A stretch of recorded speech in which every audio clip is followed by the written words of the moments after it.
রাজশাহীতে ফ্লাইওভারে বেপরোয়া bike racing, অতিষ্ঠ সাধারণ মানুষ। আজকের খবর রাজশাহীর ফ্লাইওভার ও ওভারব্রিজগুলোতে বেপরোয়া গতিতে মোটরবাইক চালানোর প্রতিযোগিতা দিন দিন আশঙ্কাজনক হারে বাড়ছে। দুপুরের পর থেকে গভীর রাত পর্যন্ত নিয়মনীতির তোয়াক্কা না করে চলছে এই বিপজ্জনক গতির খেলা। সরজমিনে আজকের খবরের রিপোর্টার বায়েজিদ জানান, সাধারণ গতিসীমা পার করে চালকরা ১০০ থেকে ১৫০ কিলোমিটার স্পিডে বাইক চালাচ্ছেন।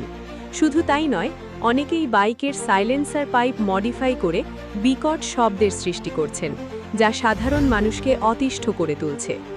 এ বিষয়ে রিপোর্টার বায়েজিদ অভিভাবকদের সচেতন হবার আহ্বান জানিয়ে বলেন, বেপরোয়া বাইক চালালে সরকার কাউকে মেডেল দেবে না, অথচ একটু অসাবধানতায় বড় কোনো দুর্ঘটনা ঘটে মায়ের কোল খালি হতে পারে।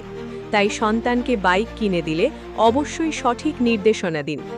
স্থানীয় সচেতন মহল দুর্ঘটনা এড়াতে এবং শব্দদূষণ রোধে প্রশাসনের কঠোর নজরদারি ও দ্রুত আইনগত পদক্ষেপ নেয়ার জোর দাবি জানিয়েছেন।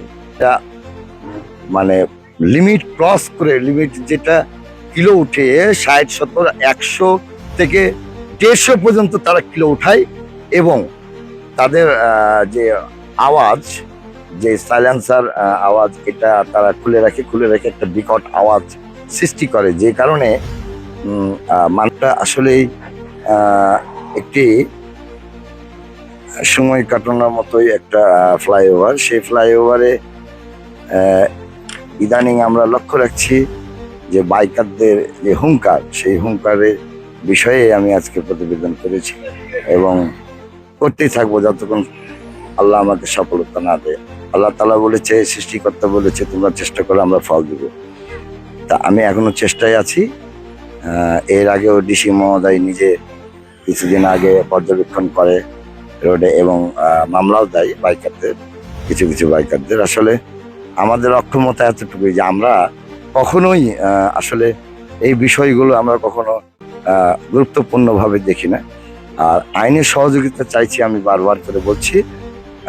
মতিয়া থানা পড়ছে, এই মতিয়া থানার যে ওসি সাহেবকে অনুরোধ করে বলবো, কিংবা টিআই স্যারকে অনুরোধ করে বলবো যে আপনারা একটু এই ফ্লাইওভারটা পর্যবেক্ষণে রাখবেন এবং পর্যাপ্ত পরিমাণের কিছুদিন পরিশ্রম করেন, একটু আপনি ফোর্স বাড়িয়ে দিবেন আশা রাখি।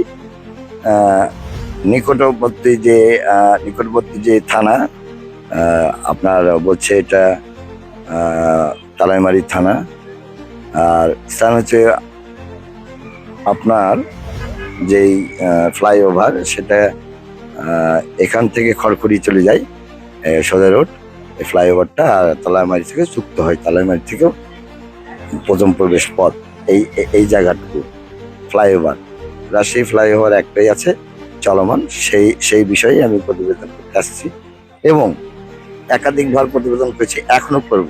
তার কারণ একটাই, যে এখনো সমস্যার সমাধান হয়নি, কিছু হয়েছে, আরো কিছু বাকি আছে, যেমন ছিনতাই, রাহাজানি, এইগুলো আর কি হতো। এখন বর্তমানে আপাতত ওইটা নাই, কিন্তু বাইকারদের যে হুঙ্কার সেটা আছে। দর্শকবিন্দু, আমি জানি আমার ভিউয়ার্সরা এমন ভিউয়ার্স আছে যারা অবশ্যই আমার এই সংবাদটা